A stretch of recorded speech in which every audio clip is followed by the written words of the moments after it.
की साहेबांनी त्यावेळेला काय विचार केला आणि हे कॉलेज का सुरू केलं की साहेबांनी सतत समाजाचा विचार केला. समाजातला जो घटक नाही का दुर्लक्षित आहे त्या घटकाचा विचार केला. ह्याच नेमक्या विचारातून या कॉलेजची स्थापना झाली असं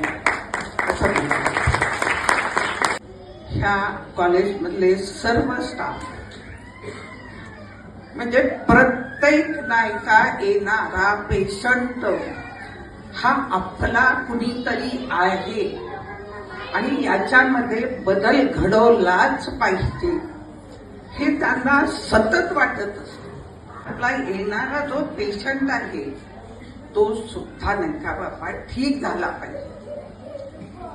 हे जे नाही का सतत मला ह्या सगळ्या लोकांकडे पाहायला मिळतं आणि त्यातूनच मला असं वाटतं गेले 16 वर्ष हे जे कॉलेज नावारूपास आले त्यामध्ये ह्या सर्वांचं योगदान हे फार महत्वाचं आहे.